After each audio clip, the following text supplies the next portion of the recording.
Hello friends, welcome back to my channel. Are you ready to tap into a game-changing opportunity in the Indian capital market? The recent developments move allowing direct listing of Indian companies on IFSC, that is International Exchanges at GIFT City, present a groundbreaking avenue for both companies and investors. In this video, WealthWisdomHub dives deep into the implications of this policy, exploring its potential to reshape the Indian financial landscape and unlock exciting growth opportunities. We will delve into the whys and hows of this revolutionary move, analyzing its benefit on companies, startups, and investors alike. So buckle up and get ready to gain valuable insights. This is your chance to understand how this historic shift can empower your investment strategy and propel you towards financial success. So let's get started. First, we'll see what are the details about this move. So the Department of Economic Affairs, Ministry of Finance, has amended Foreign Exchange Management Non-Debt Instruments Rule 2019 and notified the direct listing of equity shares of companies incorporated in India on International Exchanges scheme. This is following the Finance Ministry's announcement in 2023 July to enable the direct listing of Indian companies at GIFT IFSC exchanges in the first phase. So this provides the regulatory framework to enable public Indian companies to issue and list their shares in permitted international exchanges. As of now, the framework allows unlisted public Indian companies to list their shares on an international exchange. SEBI is in the process of issuing the operational guidelines for the listed Indian public companies also. So, what are these international stock exchanges? So, the international stock exchanges at GIFT IFSC under the regulatory supervision of the International Financial Services Central Authority (IFSCA), namely India International Exchange and NSE International Exchange, have been currently prescribed as permitted stock exchanges under the rules of the scheme. So, the companies will be able to list for now on these exchanges only, and later on this can be other exchanges can be included also. So, but why the companies get listed on stock exchanges at the first place? The primary goal of the listing is to raise funds. The companies can issue fresh share capital to raise funds for growth and expansion. Upon share subscription, there is a considerable inflow of funds from the market. This gives the company the means to meet a sizable part of its financial needs. So when the company gets needs funds, they get to the stock exchanges and offer their shares in place of the in return of the money, and then both can benefit from both investors as well as the company can benefit from the move. Now we'll see how Indian companies were raising foreign capital currency till now. So they were doing it through depository receipts. What is depository receipts? Depository receipt is a negotiable instrument issued by a bank to represent shares in a foreign public company, which allows investors to trade in the global market.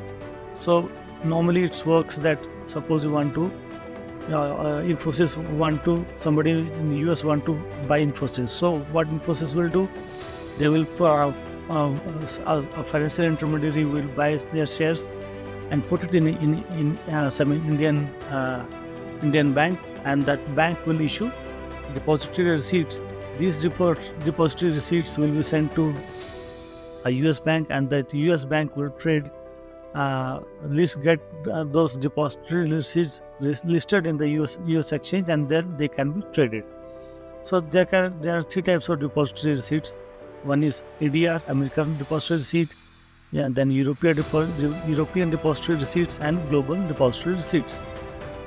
What are the disadvantages? Why government is trying to change the system? It's been working fine. There were some benefits, no doubt, but there were some disadvantages also. That's why this new scheme has been brought in. So the first and major disadvantage was higher administrative and processing fees and taxes. So you can see now the two jurisdictions are involved, and multiple brokers or banks or agents are involved. So the costs gets higher. Also, there is a greater risk of forex exchange rate fluctuations because there are two different currencies involved. So this exchange rate fluctuation will be there. Also, the limited access for most investors. Many of the investors they were not permitted by their respective regulators to trade in this depository receipts. So the options get very limited for Indian companies. Also, there is a higher risk of regulatory framework, regulatory changes also. So sometimes due to geopolitical issues or due to their own internal issues, many countries, they were putting restrictions on the trading of the depository receipts. So now what are the benefits of the current move of the government? So first, it will lead to better valuations of the Indian companies. Second, it will boost foreign investment flows. Third, it will unlock growth opportunities for the companies as well as investors. It will also broaden the investor base for the Indian companies. They can get foreign investors also in the Indian soil only. Also, it will provide Indian companies with the flexibility to access both domestic and international market. Now we'll see how it will work. So foreign investors operating in IFSC in GIFT City will be able to buy and sell shares of the companies that list on either the India International Exchange or the NSE International Exchange. Investors from countries sharing land bordered with India like China, Pakistan, Bangladesh, they will allowed only after private approval from the government. Indian residents are prohibited; they will not be able to trade for now. It could accelerate reverse flipping, like startups with primary operations within India shifting their domicile from foreign countries to India. So, if a startup want to get listed and they want to operate here, but they want to get foreign jurisdiction, this can also help. So how it will benefit Indian startups? So startups looking to access foreign capital will be able to raise money in Indian rupees as well as global currencies. This can boost the valuation of Indian companies and make them more competitive and scalable globally. Indian public companies can choose to raise funds from both local market in INR and foreign market at IFSC in foreign currency, supporting their global aspirations as well.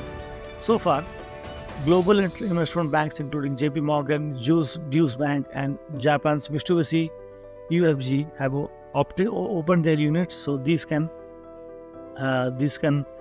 invest in these companies also. Now, what is it in for the investors? For investors looking to pick up stakes in Indian companies, the new framework offers significant tax savings.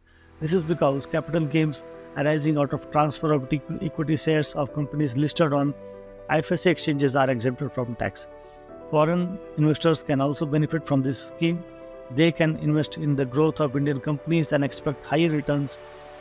GIFT IFSC's robust and investor-friendly regulatory framework also enables transactions on stock exchanges in foreign currency, reducing currency risk and offering a secure and attractive investment clientele for Indian companies. So I hope this topic and the benefits are clear to you, my friends. Remember, the direct listing of Indian companies on international exchanges at GIFT City is not just a policy change, it is a paradigm shift. It opens door to a world of possibilities, offering companies access to global capital, investors a gateway to high growth opportunities, and startups a springboard for international expansion. We at Wealth Wisdom Hub believe that informed investors are empowered investors.